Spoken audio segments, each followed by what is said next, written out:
What's up YouTube, Kristo here. Got a review for you. Going to be looking at another one of my 12 fragrances for fall. This time looking at Dsquared's Potion. I should mention this is the EDT. There is an EDP version which looks nearly identical to this. They are very similar. I have tried the EDP extensively, I should say. I had loads of samples of it. They're really similar, but I'm not going to get into the differences in here.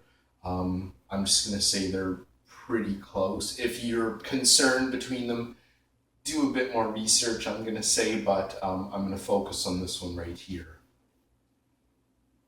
This is released in 2011, and I actually predicted on my channel in my Dsquared Spotlight video that it was going to be really big, it was up and coming, I thought it was going to be a huge release, everyone on YouTube would go crazy for it, and it didn't happen at all. I was quite surprised, to be honest.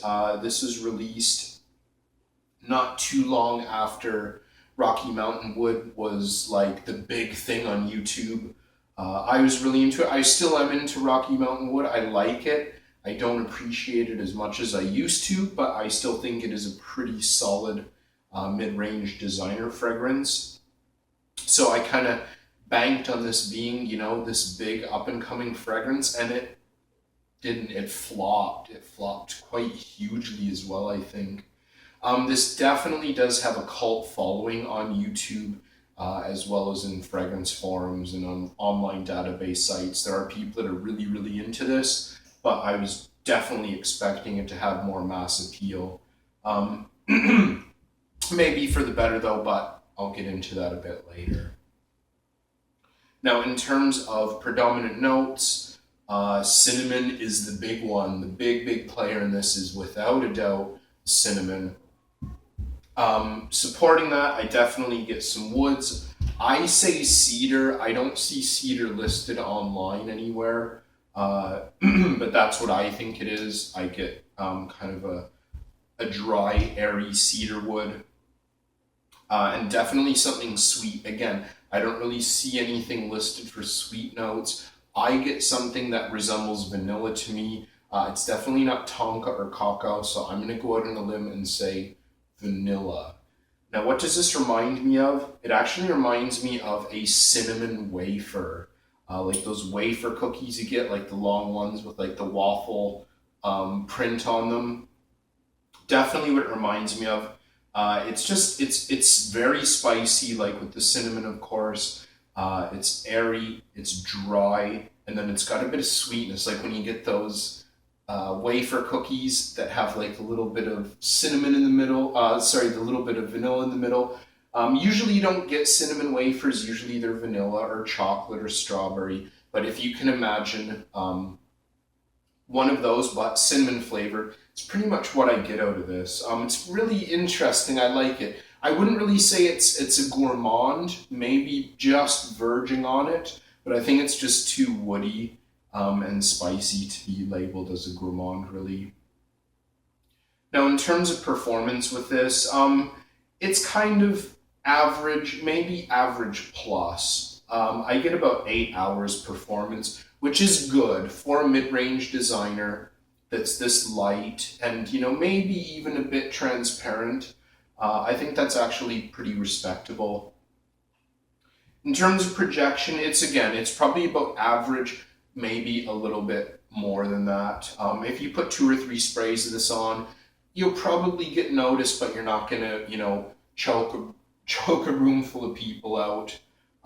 It's probably something I would kind of use caution with wearing to work, which for occasion, I definitely think of, and I mentioned this in my Kyoto review, I think of fall fragrances as, without a doubt, something that are worn to work.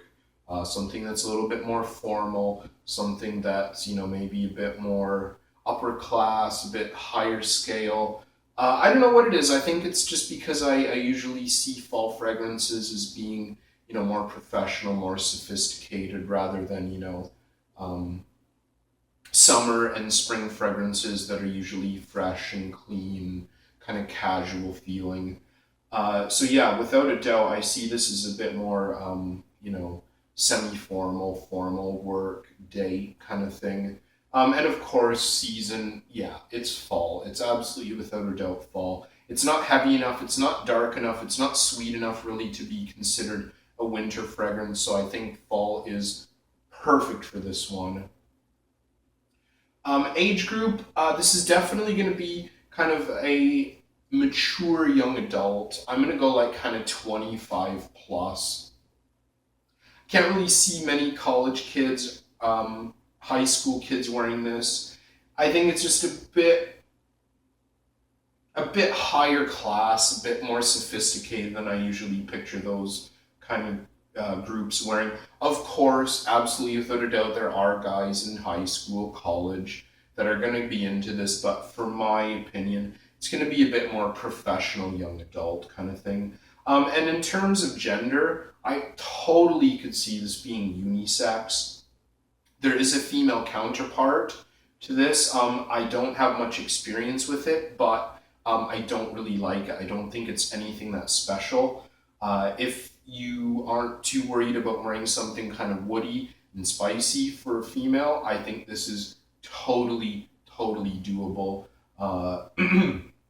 I don't find it to be particularly masculine. There's not heavy musks or heavy woods, nothing like that. So I think this could actually be worn very easily by a very confident woman. I think it'd probably smell really good on a woman, actually.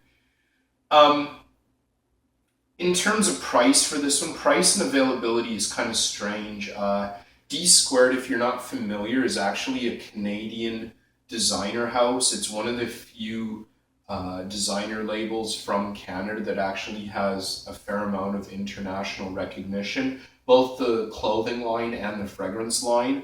There's not really any other Canadian designer houses I can think of that have, penetration that much around the world. Like, it is a fairly well-known house. Nothing compared to Gucci, of course, or, Versace, Armani, but, in terms of something that size, it's fairly well-known.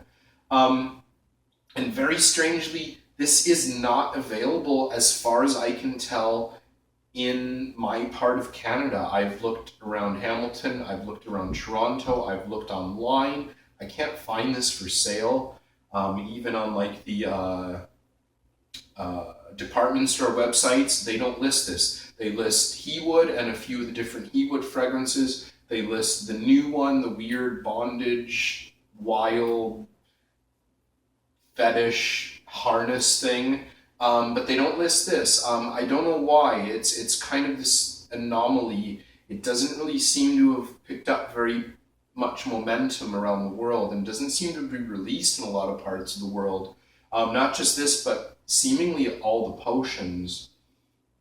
But for the prices I could find in terms of retail in the United States from the Dsquared site itself, a 50 ml bottle like this here retails for $65 US, which is about 85 Canadian dollars. 100 ml retails for $85 US, which is over 100 Canadian dollars. I got my 50 ml bottle here from Winners, which is basically a designer discounter similar to Marshall's or TJ Maxx, for a whopping 15 Canadian dollars, which is like 11 or 12 US. So for that price, yeah, for sure, I'll pay it all day, any day. I was really happy. But in terms of retail price, way too expensive, way too high for me. When you're getting into $85 US for 100 mil, I think there's other things in the mid to high-end range that I think are better than this, that have better performance, that have better quality. For a discount price, I would pay 40 to 50 for 100 mil, for sure. Easily I would do that. I've just never been able to find it, very strangely. In Indonesia, This just within the last few months before I left, so maybe like September, October, November 2014, it kind of snuck very, under the radar into a few department stores, but it wasn't like, new from Dsquared and everyone was pushing it. It was just kind of there. One day it wasn't there, and then the next day it was there, but nobody's really pushing it. It's very strange. So I don't really know what happened, if it bombed or if there was some logistic problem with it. I had so many people asking me where to get this one, where to get Royal Black. I did a review of Royal Black, actually first impressions Royal Black, and I had so many people asking me about it, where to get it, where to buy it, what prices it was, all those kinds of things. I also did a review of Blue Cadet, which is one of, if not the shortest review on YouTube for fragrance. Strangely, no one asked me about that, where to get it and how much it was, but it's just really strange. It just seems to have kind of slipped under the radar in a lot of markets around the world. So I would be quite interested to know. You can fill us in if you know much about the distribution, or what the practice was or is, or anything like that, because it seems a bit of a mystery. One more thing I want to add, actually, this, like I mentioned, is a Canadian designer house created by two twin brothers, Dean and Dan, who are from the Toronto area, not too far from here. I believe it was their fall line, their fall fashion line for this year. They actually got in trouble from the PC police, the politically correct police. They did an homage to Native Americans, Native Canadians, Indigenous peoples, whatever you want to call them.